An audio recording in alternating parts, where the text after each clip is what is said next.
اب سلم دے ایک دوست سی حکیم ابن حزام مکی زندگی دے اندر نبی پاک بڑا میرا تعلق سی دوستان یارانہ سی تو نبی علیہ السلام ہجرت کر کے آپ مدینہ منورہ تشریف لے گئے تو دوست آئی کلمہ کوئی نہیں پڑھیا بس دل سے محبت اٹھی پر نبی علیہ السلام ملتا آوانا چلو کوئی زیارت کر آواں لیکن گھر علی آکھیا کتاب میں لکھیا کہ بھئی لنجے نہ ونجے تحفہ لے کے ونجے تہادو تہابو عربی دا مقولہ ہدیہ دیتا کرو محبت بسی کس دے بن تائیں کس دے بن جاؤ نا ہدیہ دیتا کرو تہادو تہابو او کما کا اب صلی اللہ علیہ وسلم ارشاد فرمایا ہدیہ دیا کرو محبت بڑھے گی تو اس بیوی نے آکھیا بیندہ پیاں امام الانبیاء دے کول تے خالی ہاتھ نہ ونجے اچھا یمن گیا یمن دے وچوں چادر لئی یمنی بڑی بہترین چادر لئی بلکہ 2 چادریں غالباً لئیاں اب ارادہ کر لیا امام اللہ وسلم دے کول آپ صلی اللہ علیہ وسلم دے کول پہنچیا سفر کر کے پہنچ گیا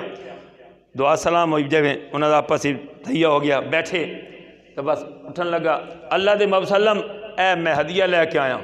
آپ نے کیا فرمایا انی نہیت عن ہدیت المشرکین اللہ میں منع کر چھوڑیا مشرک دا ہدیہ قبول نہیں کرنا حکیم ابن حزام بڑا دور میں سفر کر کے گیا اتھو چادر لے کے آیا تو اللہ سے محبوب لیندے میں یا رسول اللہ فرمایا نہیں انی نہیتو عن ہدیت المشرکین اجے کافر بندہ مشرک بندہ ہے آپ نے فرمایا اللہ نے میں منع کر چھوڑے کہ مشرک بندے دا ہدیہ نہیں لینا پریشان ہو گیا تھوڑا بہ رہا وقت آیا اللہ دے محبوب صلی اللہ علیہ وسلم مہربانی کرو فرمایا کلمہ پڑھ سے تے وقت ہدیہ تیرا قبول ہے کلمہ نہ پڑھ سے آپ نے پھر فرمایا انی نہیت عن ہدیت المشرکین اللہ میں منع فرمائے کہ مشرک بندے دا ہدیہ قبول نہیں کرنا پرے چلا گیا بے کے سوچیا گل تا نہیں بن دی ایک بڑی شرم دی گل ہے کہ چادر واپس لے کے جاواں ہدیہ جے میں لے کے آیا تے ہدیہ میں پیش کراں 32 دفعہ آیا ہے پھر آکھ دے اللہ دے محبوب صلی اللہ علیہ وسلم ہدیہ قبول کر لو آپ نے پھر فرمایا انی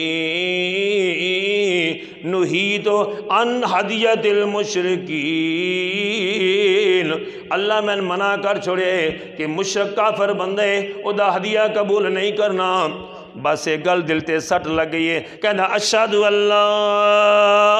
الہ الا اللہ اشہد اللہ الہ الا اللہ واشہد ان محمد عبدہ و رسولہ کلمہ پڑھ کے مسلمان ہو گیا